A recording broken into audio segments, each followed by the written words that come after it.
if you're under a 96% show rate, or you're doing under 250K per month in revenue as an appointment setter, or you're outbound or anything like that, then stay tuned because there's going to be a lot of fucking sauce in this video, as I'm going to be breaking down one of my 15K PIF sec calls that I had the other day. And it was an absolutely glorious call that I already reviewed and talked to myself for a solid 45 minutes before. And I forgot Fathom doesn't record when another person enters the room. So what a travesty, but we're fucking doing it again. I'm going to talk to myself for another 30, 45 minutes here again for you guys. Want to share the sauce on how to absolutely ball out on your setting calls. And even more true if you're selling a course. A lot of the stuff I do in here employs a lot of stuff that's based off of if they bought some type of course or some type of book or any type of low ticket thing. And just a side note, if you're not an offer selling one, I would get on an offer that's selling one because it's so much more fun for a lot of different reasons. And you'll have such a fun time, I promise. So let's get right into it. You give you the highest chance of this succeeding.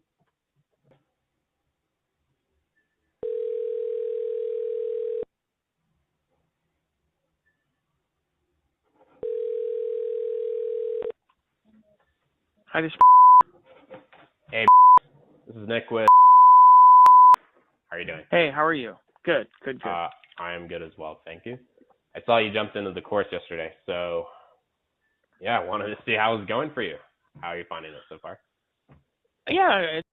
Okay, so when you do an intro, it's important to, you can reference Grant. Was it Grant Cardone? Yeah, I believe it was Grant Cardone's video on like outbound. So it's about sharpness, energy, tonality, authority, all things that have to be communicated within the first 10 seconds. Otherwise, they're going to think you're a waste of time and want to jump off the phone with you. So looking back on this call, that wasn't the highest, that wasn't like the most sharpest energy I could have had. I was a little bit tired. It was like my first call of the day, and it already slapped, by the way. But first call of the day, I did, however, pick up the energy like, well, how's it going for you so far? Like, how's that going? Like, kind of like on the outbound, you want to have a little bit more energy, but also it works within my frame because I don't call people as like the typical salesperson. I call people as a client success manager because they already bought a course. So I'm just like here to support and help their journeys along. And if you can put yourself in that kind of frame, any kind of frame that's not a salesperson, because people have a lot of resistance to salespeople and perceive their words less well than any other normal person. At the end of the day, they want to speak to a trustworthy authority. So, in my opinion, this is like one of the fucking ultimate frames to avoid the salesperson frame, avoid them perceiving you as a salesperson, and also giving yourself immense status. So they, answer your questions right and treat you right. And, no shocker, I have almost no one want to tell me, hey, can you call me back later? Oh, this isn't a good time. Oh, I'm in a meeting. Oh, can we do tomorrow? I think I'll be off work by 10. Literally fucking none of that bullshit. Might have happened like one time in like the 4 weeks I've been here. But basically, super solid frame that makes everyone want to talk to me, excited about talking to me, makes it super easy for all of them to answer my questions. And yeah, a lot you can do in just the first part of your call. And if you're struggling with the opening of your call, struggling with your calls in general, or you're getting a lot of pickups, but nobody wants to talk, usually your intro sucks. And if your intro sucks, the rest of the call is going to suck ass as well. So this is obviously the best place to start. It's very informational. I think I've made it through 4 or 5 different modules so far. It's very interesting. It's, it's making me think for sure. Great. And kudos to you for taking. So one good sign is he's already watching the course, which is great. Amazing indication of intent. a sign that this is someone that I'd want to spend time with for sure. Actually watching it, because a lot of people don't Yeah. even actually watch it after they purchase, funny enough. Really? No, they Then they don't. must not be serious, right? Yeah, but that would be, but Yeah. that's weird, right? Because they bet $50 tonight, but I don't know. Right. I'll tell you Right. more about Right. it. I'll tell you more about it later. Yeah. But okay, so within 1 minute, we've already rooted an extremely powerful identity framework within this guy. He took some good action. I rewarded good behavior. I forget, that psychology thing with the dogs, and if they do good, you feed them something. I forget what book that is or where that came from. But basically, it's that principle. Like some prospect does something good you want to do, potential client does something good you want to do. Good job. Great. You've earned more of my respect. And he has genuinely, like, I do respect people who actually fucking do stuff with their life. Um, Doing that and then also throwing in like, dude, a lot of people don't even do it in the first place. So good work. And he's like, yeah, they must not be serious then. So he's implying that he is serious, and he got himself to say that. And knowing what we know to be true about the bias confirmation belief, people want to be congruent with the words they say. So he's already implementing a really powerful identity. Like, I'm the one who's serious. I'm the one who's doing stuff. And we literally are only 1 minute in the call. Keep in mind, this obviously isn't going to happen with everyone, but, because some people just aren't serious. But when you do have a serious one and you execute the sales process right, you make fucking money. Yeah, for me, it's something I've been thinking about for a while. I've actually been kind of putting in my brain a persona, a person, the actions of that person, the storyline. I've spent some time on ChatGPT creating a storyline and, more information about it. Maybe I'm overdoing it. I don't know, but, literally written a little book about it, about the person. I've really kind of gotten into it. So, Nice. I read the first chapter of my novella yesterday. I was like, So this is a very important thing that I challenge here in a bit, but he basically tells me he's a massive overthinker, a very, very analytical type of character. So what I went ahead and did in my notes for my man here is tell him that tendency to overthink a lot. Because your job as a good setter, the more like powerful beliefs you can subtly implant on them with as low friction as possible, amazing, will drastically increase your close rate. But another good job of being an excellent setter is reconnaissance, information gathering beforehand. Whatever you can't or is not worth directly handling on that first call, you prepare your closer to handle that the best they can on their call. You set the stage for them. You prepare them for battle and the war they win. So that's why I did that there. In general, there's other stuff that I put here that also tremendously helps our closer seal the deal. And we'll dive in that later. I need to get a fucking water, man. I'm really thirsty. Be right back. What's going on, guys? Mr. Beast here. In today's video, we're gonna be seeing how many fucking dollars we can get out of this prospect. And we'll see if I keep that in the final video after edits. But all right, cool. Let's get back in the fucking call review. wow, this looks pretty cool. And now I've got this picture and I could put the person in this picture, that kind of thing. So, yeah, it's been interesting so far. And, I'm sure I've got a long way to go before I get to a point of actually building that model and putting it out on Instagram. That's, probably my. Oh, he definitely just said that. He literally just said, I take forever to fucking implement, is what he actually just said there. not my strength, and so I have a lot of learning to go. Oh, he's even aware of it. Like he's smart. He's one of those guys who's smart enough to know his weaknesses, but also lets it get in his own way. It's all good. So never can. Most people aren't even willing to get into an uncomfortable spot to Sure. even learn there. So again, very subtly implanting powerful beliefs in him rather than disempowering ones that he's thinking in his mind right now. Something that's necessary. And as far as like, look, I was liking it when you were saying like you're writing a story, you're kind of thinking about it in advance. Like, great, this is great. I like this a lot. Your energy, I'll explain why later, but this isn't actually like what makes the profile successful versus a not profile successful. I'll share more on that later. Sure. So I'm already setting the tone that I'm going to tell you what's optimal and what's not optimal. And I can say that to him because I've already introduced myself as client success manager, and that's the frame I take throughout the call.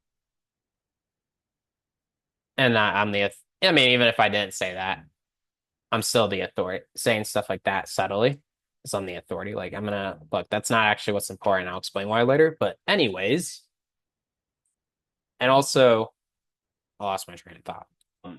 But yeah, anyways, what's going on in your life that made you want to jump into the course and learn AI models to begin with? So redirecting attention to why he's actually here, why I initially took the first step, which is probably our biggest point of leverage in a call. I'm actually I'm an owner of two different companies. It takes me traveling around the world, and it's getting old. So, Okay, so mini lesson on financial qualifying.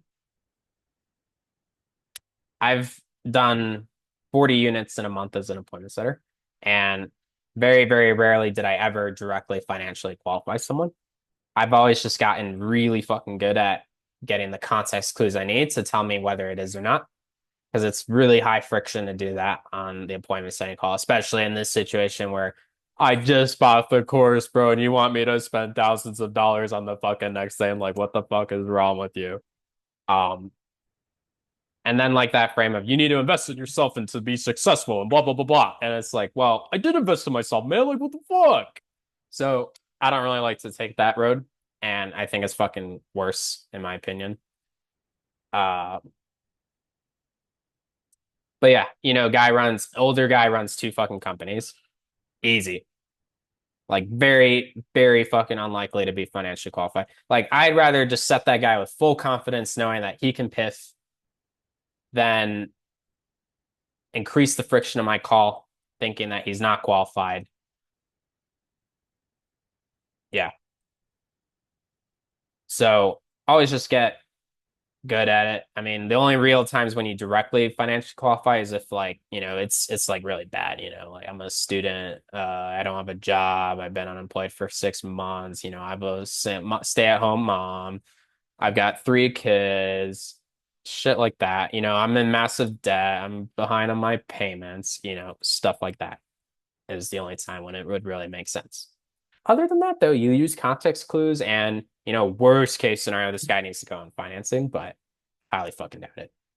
I'm probably 5 or 6 years away from retirement, and probable, although I say that, but I'll probably never retire. But, it'd be nice to have a little extra money coming in, and I just find it fascinating how you guys create these things. And so I'm very interested in the AI world, and I use it every day for small things to bigger things, and so it's part of my growth, and yeah. All right, cool. Kinda, yeah. What are your companies you run? I run two travel companies. One is student travel that does domestic travel called, and another one is a international travel company called. Okay, sounds cool. Yeah, so I take 1,000 kids to Europe every summer. It's not a bad deal. that's all you have to do with it, or do you, or like, is most of the year trying to get signups, Oh or no, it's there's a lot. Yeah, no, that we're it's a full time job. I work 60 hours a week every week. So, eh?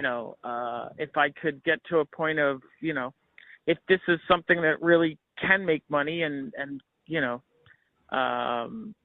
maybe I don't have to work 60 hours a week anymore. I don't know. So your biggest, so like the best possible outcome would be this makes enough money so you can just sell your companies. That's right. All right, that's cool. So very powerful thing that just happened there is this guy feels extremely understood by me.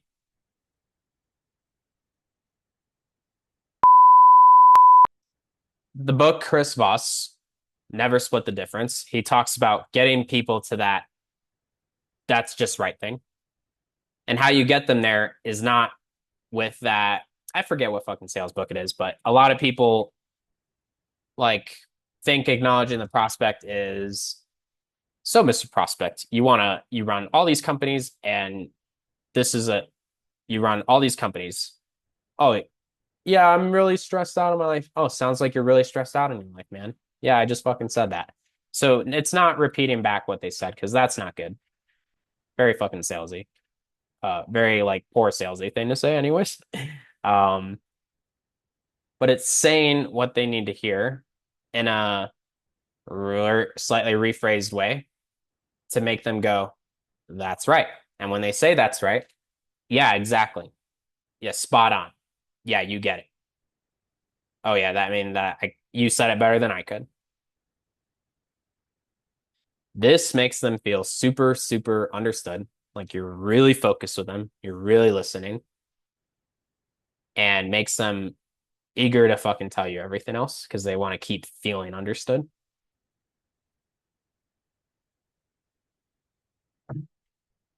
Cool. How much money would this need to make for you to feel confident in doing that? I'd probably need to be making like $30,000 a month. It's probably where I would need to be to feel comfortable with. Okay, other ninja thing here is a lot of salespeople, setters, closers, whatever. How much money do you want to make? What's your income goal? Generic fucking questions, need the generic fucking answers. Sometimes you do have to ask it because they're not giving you shit. But this has always been my favorite way to get an actual income goal that has meaning in their cards. Because that's what actually matters, not them telling you some buzzword marketing 10K a month, 20K a month, 30K a month type of thing, right? These things really mean nothing to people. But then I was fortunate enough to get what he actually cared about this early in the call. But then once I had that, then I can reverse engineer to ask a question. How much money would you need to actually accomplish that? And that forces them to think like, oh, how much do I need to make to accomplish this dream? And it's not going to put them in like the marketing buzzword bullshit, marketing buzzword terms. It's going to put them like, okay, so if I can make 20K a month or whatever, I will fucking be golden. Like life is fucking achieved, right? Or whatever.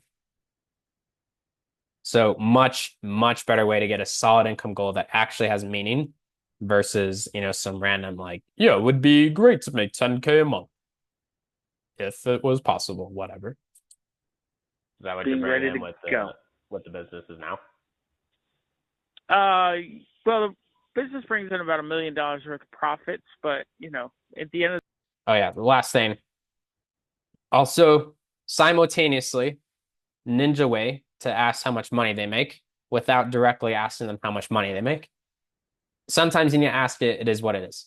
But if you can ask it without ask it in this ninja ass way, it's really cool. So always like, how much would you need to accomplish that? About 10K a month. How much would you need to make to quit your job? 10K a month or 5K a month. Cool. Is that what you're breaking now? It doesn't assume it gets the truth of what they actually need to be doing. the day, do I take that home? Not really. So, He said, I'm making $1 million in profit. I didn't ask this, but I could have asked, like, oh, what's take home? But could be a good closing question. In a setting call, you have so many questions before it doesn't make sense anymore. I decided it wasn't the best. It wasn't a question optimal to move in the sales process forward in a meaningful way. That's why I asked him. And I already know he makes money. I already know he's well financially qualified. Like I don't need to go even into the more weeds than that. Like that's really all I've cared about as a setter was figuring out like is quite financially qualified.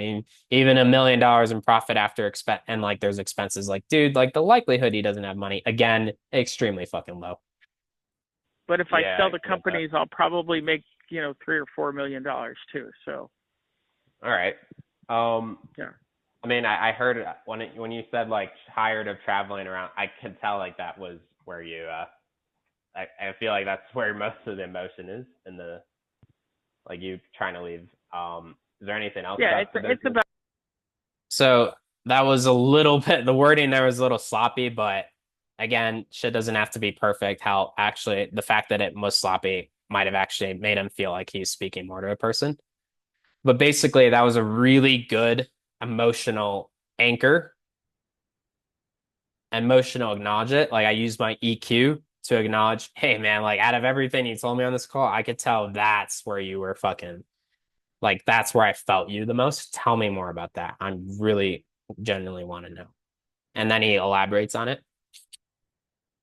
About the time, the time efforts that I have to put in, and traveling for myself is one thing, but traveling with 100 high school brats is another thing. Yeah, I must feel that. But at the same, like, if I'm playing devil's advocate, though, I mean, yeah, you could totally figure out how to start one of these online businesses, and if you've already built two successful ones, like I have no doubt you have the capability of doing that. But why not just like, I mean, like if you sold a business for $3-4 million and you're already making a lot right now, wouldn't that just be enough to like live the rest of your life peacefully? I gotta record back what the fuck I was talking about here. I can't remember what the business is now. Well, the business brings in about $1 million worth of profits, but I'll probably make $3 or $4 million too. Like you trying to leave. Is there anything else? Not the same. Like if I'm playing devil's advocate, though, I mean, yeah, you could totally figure out how to start one of these online businesses, and if you've already built two successful ones, like I have no doubt you have the capability of doing that. But why not just like, I mean, like if you sold a business for $3-4 million and you're already making a lot right now, wouldn't that just be enough to like live the rest of your life peacefully? Like, why don't you just do that? Okay, so devil's advocate frame or qualification, whatever you want to call it. Basically, there's a lot of ways you can do this on a call. This is where my mind went to on this specific call. But basically, you do something like this, like, hey, why not just do this instead versus doing something like this? It gets you pushing back, gets then the pull in stronger. It also prevents an objection of like whatever. So gets them to pull in stronger on their belief that this is the right thing, now is the right time, and also prevents other objections from popping up later. Because I have to do something. I would be bored out of my gourd if I did nothing, and that's why I like say I'm going to retire in 4 to 6 years, but it may not. I may never sell the company just because, but I have to do something. There's got to be something for me to do every day. Okay. So you're in like that mindset of you live life with purpose. You're growing or you're dying. Yeah. Yep. Okay. I can. Yeah, another good label. I'm not repeating back what he said, but I'm just showing an understanding, which then it makes him feel like I'm listening. Appreciate that. So, okay, I get what you're saying. It would be great just to like have something where you can work and you can, you still use your brain and you still work on something. It just doesn't have to be like the same work you've always done and you're so used to. Right. Okay. And it doesn't have to be 60 hours a week. It could be 4 hours a day, Okay. Yeah. And yeah, I could sell the company and. Okay, so little but bigger thing that I did there is again another acknowledgement, but I have the advantage of having a lot of experience talking to people like this, and that verbiage, like I want to keep my brain busy. I want to do something, but not in the same way I've always done it. I'm good at wording shit, but um, that comes with a level of understanding your market and who you're speaking with before they have to tell you it. That makes them even see you even as a higher authority. If you're not there yet, don't stress about it. Although listening to more of your closers' calls and getting your advanced setters feedback and all that stuff will tremendously help speed up the timeline so you can understand before you talk to them. But again, it's something that gives me an edge when I'm having these conversations. I have a lot of like experience in terms of knowing who I'm talking to, what kind of person they are, what kind of makes them tick. It helps a ton. Feel good about that. But again, if you're not there, like don't fucking stress about it yet. But in order for me to sell the company for that kind of money, it will take me 4 years, 4 to 6 years to do it. I don't know if I want to do it for 4 to 6 years. So It takes 4 to 6 years to sell a company like this. Also, he's telling me that he can't actually sell his company. Like that's not even an option. So getting like another, hey, bro, like you got to do this or something else, man. Like there's other options. So kind of prevents like the I want to think about it or let's revisit this in 1 month bullshit. Like it's making the time like now. well, yeah, because we've had some good track records recently, but COVID, put us in negative numbers. So we're still digging out of COVID, of having 3 years of no income whatsoever and some major debt. So we have to dig out of the debt until before we can sell the companies for profits. Oh yeah, We know we're going to do it. We're just not there right now. We have too much debt. right. But business is like profitable again. Like you are. Yes. Like, Yes. okay, so it's just a matter of time as long as like another Yeah. COVID doesn't happen. Right. Yeah. So we need 3 years of good solid good solid profits, and then we can sell the companies. But it took us 3 years now to get to that first steps of profits, and now we need 3 more years of it, and then we can be done.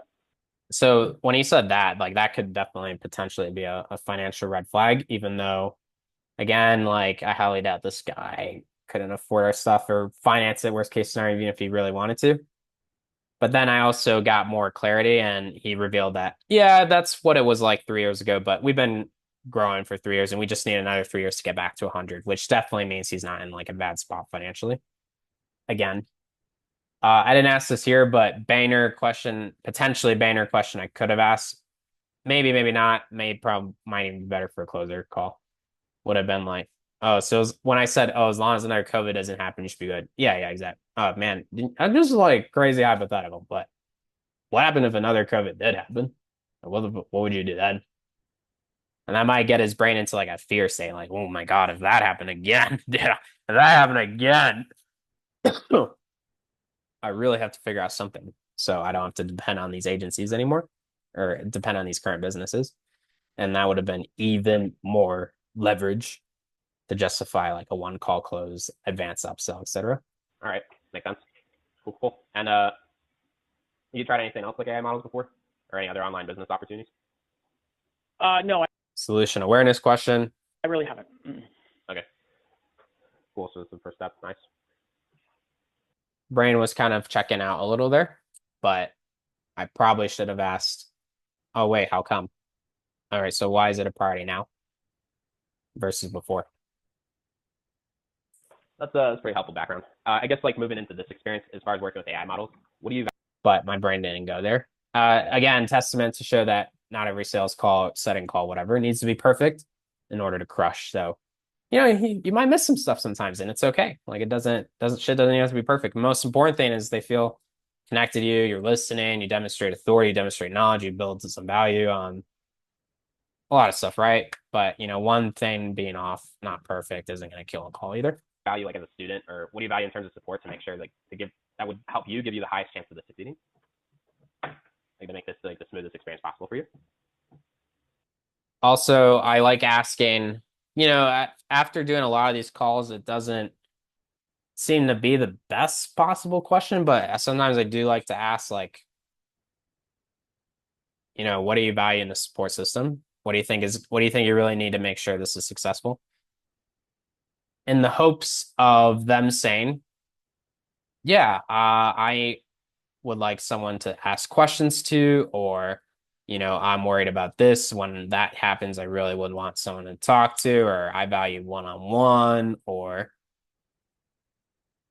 I want to make the best possible thing ever. And I want to get this, I want to get some type of leverage that justifies an upsell if possible.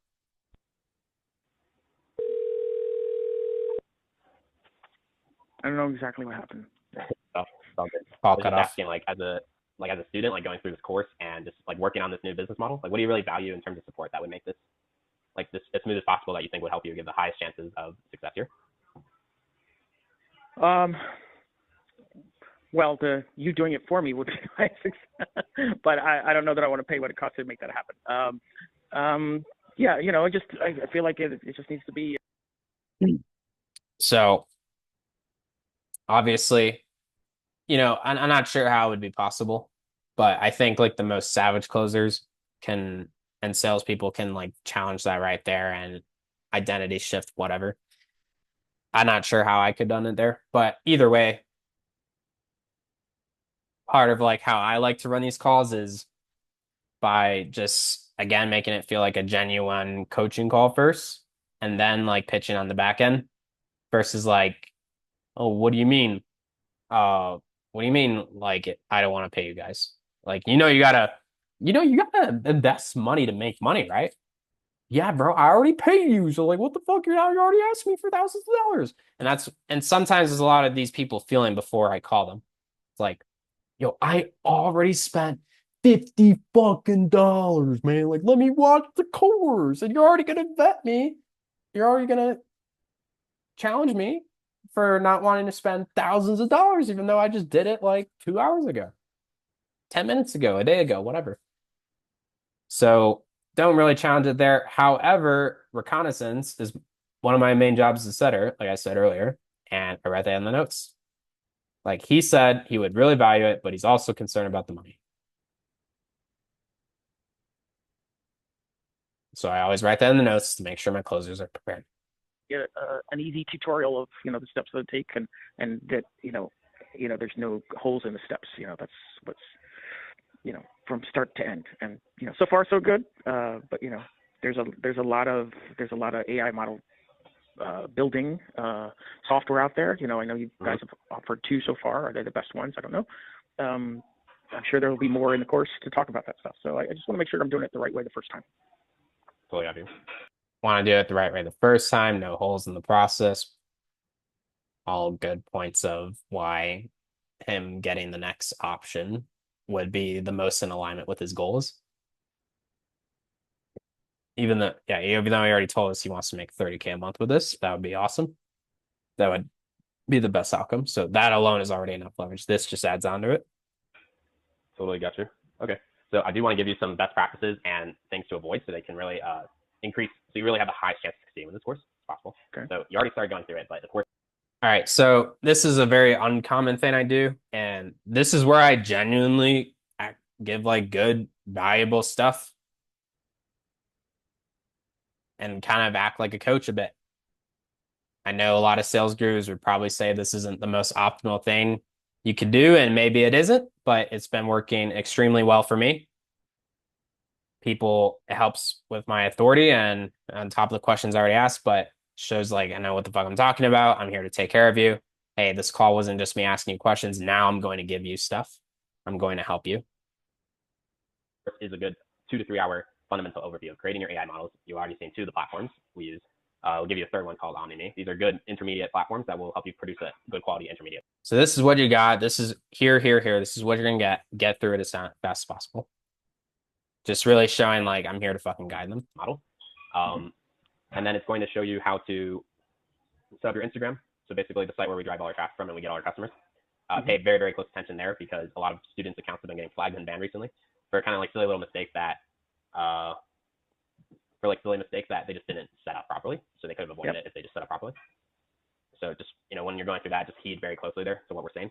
And then 3, it's going to show you how to set up on FanView, how to make sure your page is properly optimized.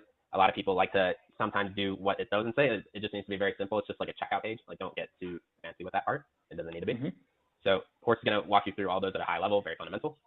Which is good. And then as far as best practices, I mean, first thing would be to actually watch the course because like our course completion rate is okay. And if you're selling a course, any low ticket, even if you don't have this specific information, lethal fucking framework you can drop on people that almost every single time puts them into the identity they need to be a buyer and an action taker.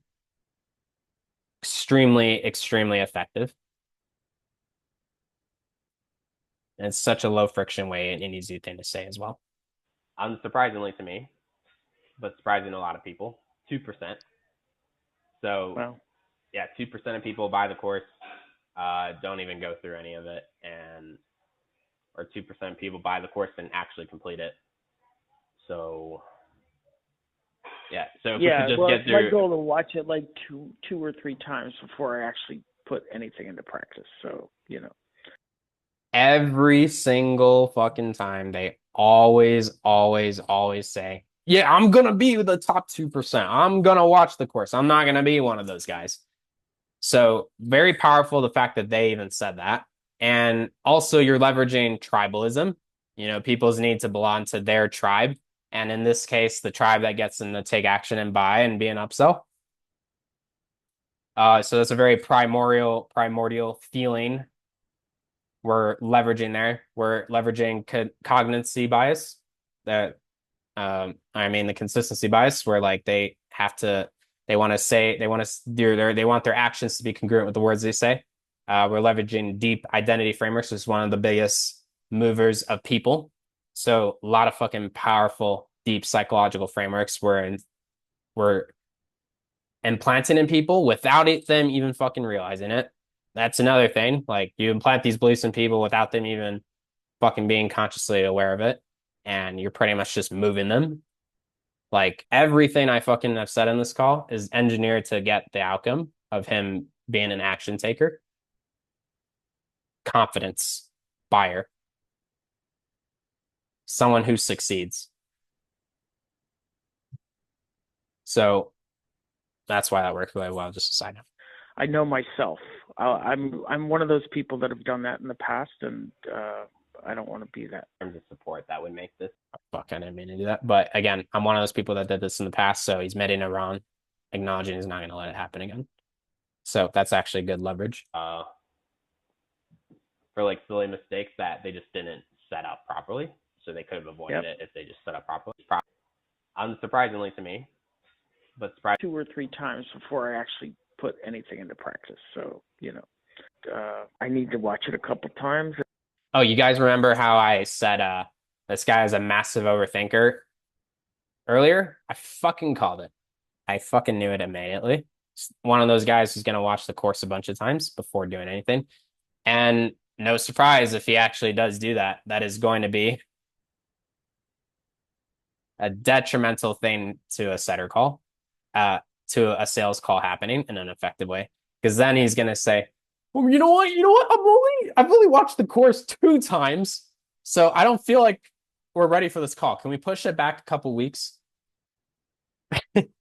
Or he's going to tell the closer, yeah, man, I obviously got to watch the course like 2.5 times and then implement it and spend 2 months not doing anything before I even consider spending more money on something. Yeah, obviously not powerful beliefs that are, one, that's actually not even going to help him be successful. I mean, that's fucking stupid, even if he doesn't buy from us. But 2, that's absolutely unconducive to him being a buyer. So I said earlier that, as a seller, you don't want to like go into like hardcore reframing identity. That is for the closer to do. That's what they get fucking paid for. But the more of that you can do on this call, and especially you got to get good at identifying and, already challenging and planting seeds for the killer beliefs, because that is one of the fucking killer ones. That is the one, that is like the belief that is going to prevent this guy from buying 100%. The super analyticalness, overthinkingness, like we have to nip that in the butt fuck immediately. And that's how I do it here shortly. Then I need to. And also, mentor of mine. Hold on, I want to show you something. Come here. Oh, look at my little angel. Oh, she doesn't like this being held. Look at her. Ophelia, say hi. She don't like it. All right, put you down now. Where was I? Hold on, let me go back to Or this. 2% of people buy the course and actually complete it. I'm one of those people that have done that in the past, and Oh yeah, I remember what I was saying. So I said earlier that you don't want to be hardcore challenging beliefs and trying to reframe everything because that's what your closers get paid for. But you do want to do a good job like nipping these fucking deal killer ones in the butt right away. Otherwise, this is gonna be a high likely no show, or it's gonna be a poor quality set, etc. I think I actually went over this. Okay, this is what I was saying earlier. It's like planting seeds.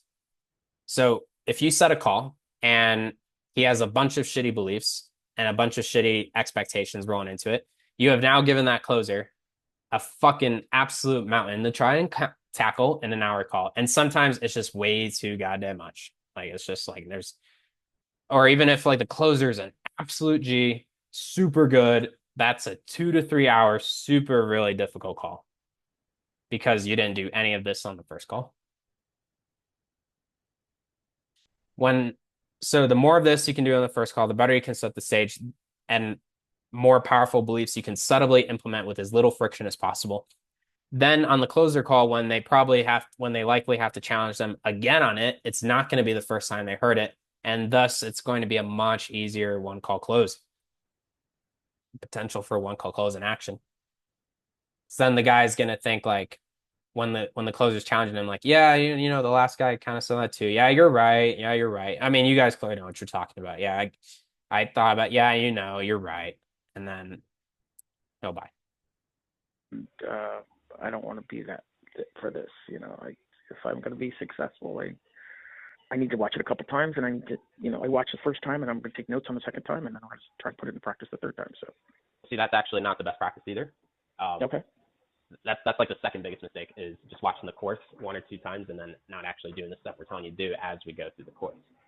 Like you want to, it's a very easy pitfall to fall into when you start getting comfortable watching videos, but you're not actually doing stuff. And that's not what moves the needle forward in a business. I think you can appreciate that more than anyone. Sure. Like you got to actually do stuff to get good at these things. Yep. I know you said want to do stuff right the first time. The truth is like, it's not likely to happen. We want to definitely, if you do the stuff we tell you in the course, you're going to avoid like biggest mistakes and like a lot of the things that could set you back months. So as long as you do that, you'll be fine. But really like the skill this industry revolves around is producing high quality AI content of your model that connects well to your audience. So how do you get good at that quickly? You get good at that quickly by posting large amounts of content, big varieties of different things that your model is doing and how it looks and how it sounds and like what the captions are and all that. And then from there, you have a large amount of data to work with to see like how you can improve and refine upon it and like how you can make it. And then what do you need to cut out really? So the guy who posts like 100 times in a month is like, even if not everything's perfect, is always going to be the guy who's going to post like 2 times or like 10 times in a month trying to make everything perfect. Because the guy who posts 100 has a ton of progress and a ton of data to work with, whereas the guy who has 10 probably doesn't have anything. Yep. So that is the best practice here. A lot of people start to get into it, and then they start getting really in their heads around the model being perfect, and it doesn't really have to be. Like we've been working with models for 2 years. The ones that first started looked really bad, and they were still able to make money. As Kyle said, the course, like people know it's an AI model. Like people are like there's a whole genre of people that are completely okay with this. So you just lean into that strength, and you don't have to be worried about it being perfect. But yeah, I mean, just taking a ton of imperfect action, like less thinking, more doing, like that's always going to help. Like I can't even like begin to stress that more enough.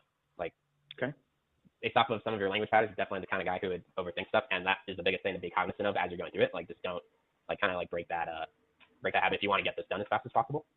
Okay. Does that make sense? Do you have any questions on that? No, it does make sense, and I can be an overthinker for sure. So I'm glad you tell me. Yeah. So very good. He received the feedback well. I did speech it very fucking well. I think a more powerful question I could have asked is like, do you feel me on that? Like, does that make sense? Yeah. Okay. Can you put aside that person that is not the most optimal, that those characteristics and those behaviors that aren't the most optimal for actually growing this? Can you put those aside? Yeah. Great. and you're not just saying that, you actually mean that? Yeah, no, I absolutely mean that. Even a further question would be like, why do you mean that? And then it'll be like, yeah, no, you're right. I mean, like, fucking, what moves the needle for it? And then he's gonna repeat back what you said, and he's gonna now it's coming from his mouth. I think that probably would have been more optimal. Maybe even better for a closer call. I'm not sure, but you received my advice well. I nipped it in the butt. I fucking planted the seed. Even if I don't have the transformation made now, like I planted the seed, and now he's thinking about it. So yeah, just do a bunch of stuff, get a bunch of data, you learn fast. And also, everything I said was just to, this guy is analytical and overthinks. Everything I said is don't fucking worry about it being perfect. It doesn't have to be unperfect action. Move forward. Like I'm trying to install confidence and action, not confidence and fucking procrastination and overthinking. By getting uncomfortable, you fail. Nature of this, right? Yep. This is how it works. Like it's no avoiding it. So yeah, definitely can go about this all day. For you though, in your situation, like if you are wanting to reduce the timeline on making this, like if you're wanting to reduce the timeline on testing and reiterating and like make it as fast as possible and like increase your chances you do it right the first time, I do think it's at least worth having a chat with one of our inner circle coaches to see if one of our higher mentorship options or potentially done for you options could be a better fit than the course you have currently. It's not something that's mandatory or required, but we do teach you there how to create the highest quality AI models in the marketplace that are with hyper realistic software, like the ones that Itana uses, like the one with the purple hair. And then there we actually teach you, because like right now with the course we teach you how to create like a good model and it looks good. However, this is what most people do on the platform. Most people have like a pretty girl with a pretty model, very provocative photos, do that over and over again, which can work to a certain degree. It just takes a long time. Most people really lack understanding of like what actually makes good content and how to make it go viral. And to your point earlier, it's not creating a story. That actually doesn't matter that much.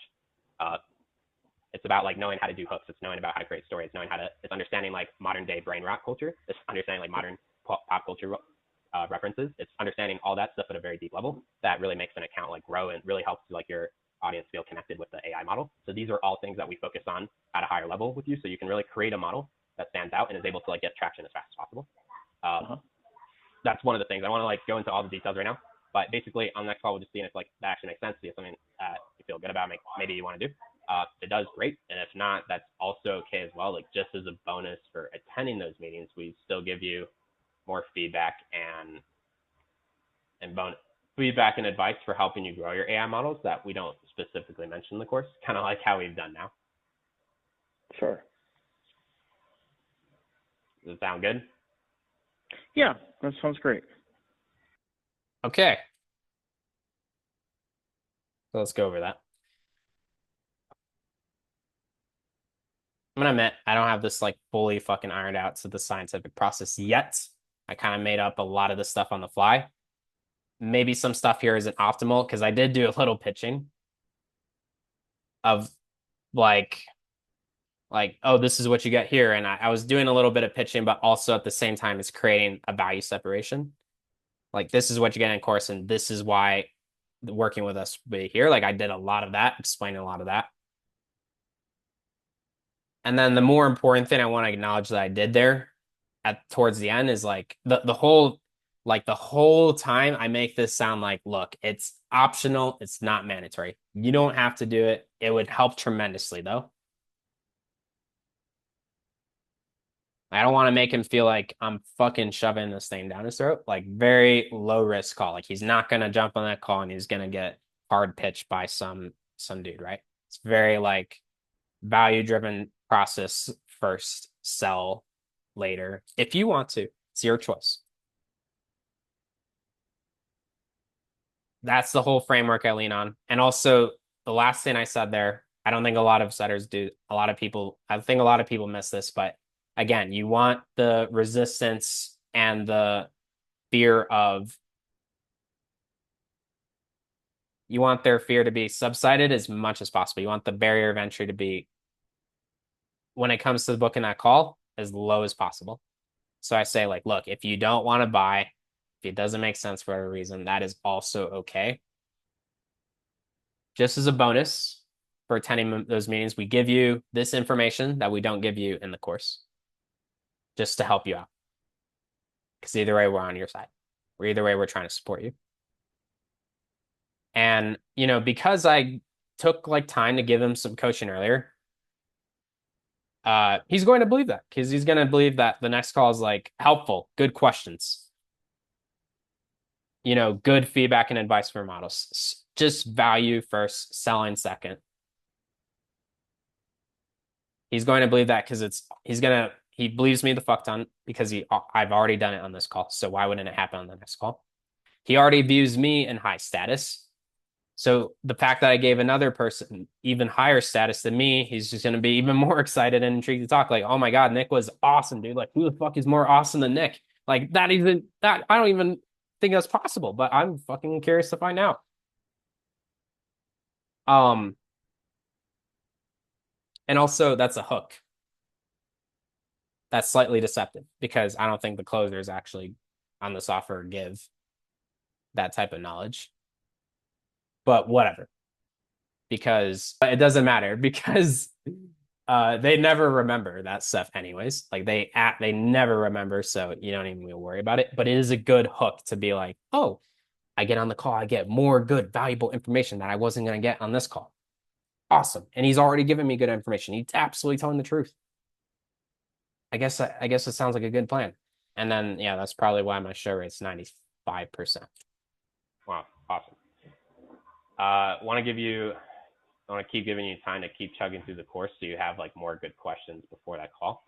So I don't know if this is the most optimal thing. It might put them in the wrong belief set, but I get a lot of people who tell me, yeah, definitely, that sounds like a good idea. I definitely want to go through the course before I have that call, but I have a good question, blah, blah, blah. So I like to get ahead of it before they say it by saying that. Yeah, so I want to give you some time to go through the course, have some good questions. When are you free tomorrow? Prevents them from saying something like that. But again, also, I'm not the sales guru here, sales guru god, but might also put them in the wrong mindset where the course is the attention and not the call and the transformation. I don't know. But yeah, that's what I like to do. like a good time tomorrow or Saturday, and I can help find you guys time. It's another thing you want to optimize for same day sets or next day sets. Since I'm selling a course here, and a lot of people here have just bought the course very recently, haven't gone through it. I think it's a lot more effective just to give them a little bit of time to go through it, and then they're going to be more warmed up and feel more connected to us and have a much higher likelihood of a smooth convo versus bum rushing them on a sales call.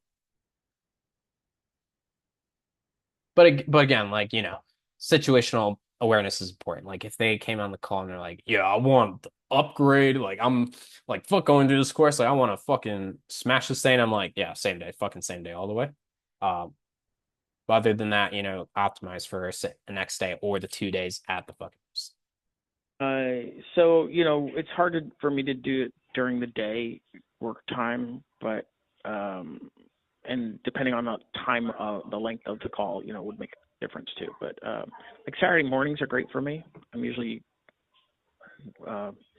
sitting in my office at 8 o'clock in the morning, you know, that kind of thing. So I don't know what time zone you're in, but you're at it's 9:30. It's 10:37 for you, right? That's correct. Yeah. All right, small thing, but I used to ask like, what times are you in to these guys, and some people are smart and know it and give you the right one. Sometimes they're smart and they think they know it, but then like the time changed recently, or you know they're in this part of the world and it's not actually correct. So and really like I've had some no-shows where like because like the time zones doesn't matter. Like Arizona's Mountain Standard Time is really like Pacific time. Fucking makes no sense at all to me. Did you know that there's a very small section in Florida where it's Central Standard Time and not Eastern Standard Time? Couldn't fucking believe it when it happened, but it caused a no-show once. So this is why I asked, what time is it for you right now? And that tells me automatically what time is it for them. And pretty much I fucking never have that issue of oh my God, like I thought it was an hour earlier, bro. I thought it was an hour later, bro. Sorry. So don't have issues like that. How about you said you're on your office at 10? How about 10 a.m. or would that be too late? Yeah, that's fine. That could work. Okay, it could work. When you're booking a call, hyper fucking ears to if they say that could work, maybe sounds good. Let's give that a shot. Try that. Should work. Absolutely no fucking bullshit language when you're booking the call. So that's when I say, oh, you could work or that will work. Just want to be sure. Yeah, that will work. Great. Awesome. They confirmed it. Also, subliminal message. Also, the deeper message there is I'm listening to your bullshit language and, don't fuck. And make sure you're not giving me bullshit answers. Do you know for sure it will work? Yes, it would work. Yes. Okay. I'm going to connect you with Andy Redjick on our team. He's awesome. Like, if you like this call we've had together, you're going to love this call with him. I know you'll be in good hands. And also. All right. So back in the RCA days when I used to when I used to set for Cole Gordon, Matt, I worked with him there. He taught me this. This is like one of those things that is like a 1 to 2% thing, but I'm going to talk you through it now. But when you say the closer's full name, it adds a level of realness to the other guy's head. Because, like, what kind of scammer, what kind of bad person wouldn't use their full name on the internet? So it just adds a level of like, oh, this is a real person I'm talking to. This is not some retarded bot, right? So yeah, just a thing, and also edifies them. Like, hey, I'm connecting you with this guy. He's gonna be the best guy for you. He's gonna take care of you, giving him immense status, more status than me. Gonna get him super intrigued, telling him that you're gonna be in good hands with my man. So, like, as you continue to go through the course, or if you have any issues or problems between now and that meeting, you got my number. You can text me. I am here to help. Okay. One of the last things I do there is, despite me just booking a sales call, look, as you're going to continue to go through the course, text me if you have issues. Let me know. I'm here to support you. I'm with you either way. Makes them feel incredibly well taken care of and nurtured, and makes them feel like you're really here for them. Which I am. I'm a client success manager here, so of course I'm here for them. Otherwise, you'll see some emails of that come through here shortly. But is there anything else you want to talk about? Any other questions you have, or how are you feeling? Last thing I like to end my calls with. Back in the day, I used to say ask it a different way, but this is how I've been asking it. It's been fine, even though I asked like 3 fucking questions. So I guess it's not the most optimal thing I could do. But basically, what we call a temp check. Any other questions? How you feeling? And if they say something weird, this is actually one last opportunity you have to save your potential no-show or poor deal. So that's helped me sometimes. Like, sometimes they sounded a little off, and then I was like, what's going on there? You sound a little off. Yeah, it was just this. All right, man. Like, again, like, and then like fucking instill more confidence and help whatever the fucking potential objection is. Or they'll say, yeah, no, it's great. Perfect. Appreciate you. And then that's a really good sign you've done your job as a setter, that when they say like stuff like, I appreciate it. You've been great, very knowledgeable, very supportive. I'm excited for this. I'm very wanting to learn more. All excellent signs that you have done your job well. No, I so far so good. So I don't really have anything at this point, but yeah, I'm interested in moving forward, and based on your knowledge and information, I will try to move it a little bit farther, quicker. So maybe by Saturday, have something to show. Sweet. All right. Well, let's continue to get after it. Again. So he said, try, maybe I'll have something to show. I didn't do it here. I should have, but if I was going back and I was doing this again, I would have been like, try, maybe you have something to show. Come on, man, I believe in you. Like, let's get after it. Like, you'll have it done by then. And then, like, a very playful way, not like a dickhead serious way. It's like, you better have it done. No, like, very playful way. Like, man, you're gonna get it done. Like, let's go for it. And they'd be like, yeah, okay, I'll do it. And then makes them laugh, makes them feel like you're holding them accountable. Oh, last thing on accountability. I didn't do it on this call, but I do it on a bunch of my other calls. I do, the last thing I do is like, hey, I know you're I know when you watch the course when you don't. So again, don't be one of those guys because I will know if you don't. So if you don't watch the course, I will know. And people love that, dude, because they love like that feeling of accountability. That like, oh my God, like this isn't some like random bullshit course. Like this fucking very educated, this very fucking sharp professional Nick is actually gonna hold me accountable. Like I feel like that just adds like, oh my God, like this isn't just a course anymore. Like this is actually it. Like it makes them feel more excited. It makes them feel more enthusiastic. And obviously will help your course's completion rate go up. And if their course completion rate goes up, then the ascension rate is going to go up by default. So powerful thing that does there, and makes them sure as hell know that they're going through that fucking course and there's no option not to. Great start for getting into the course. Again, I'm getting a lot of people just buy it and just screw off. So good job for doing that. Yeah. But don't. Last time I segment shitty identity versus good identity, like rewarding good behavior, telling them to, hey, you've done good, but don't get cocky. Keep going. Keep going. Like this fucking journey isn't over. Don't let that momentum die. Let's keep that going. And don't watch the whole course and don't do stuff. Like actually do stuff. That's how you're going to learn the fastest. Okay. Reminding him of the fucking major problem he had earlier. Right. All right, cool. Okay. Let's get after it. All right. Sounds great. Thanks. It's always like how I like to end my calls. Like fucking forget about the closer call. It's like, all right, man, let's get after it in the course. You got my number. Text me if you need anything. Let's fucking get after it. Let's make something happen. And it like ended off on a very strong positive note. It's always a good thing to do on calls and interactions with people in general. Appreciate it. Yeah. Bye-bye. All right. Well, ladies and gents, that wraps up today's call review. For the second time, this time it was recorded. My voice is rasped. I'm out of it. I'm exhausted. Look, the camera quality is getting worse. The light is starting to disappear. But if you found this valuable, awesome. Glad it would help. Glad it helped. If you have anyone else that you feel like would get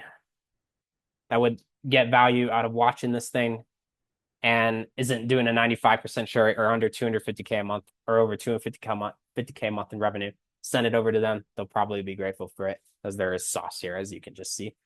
All right, cool. But yeah, let's get after it again. Let's keep setting, let's keep making money, and let's keep going after it. See ya.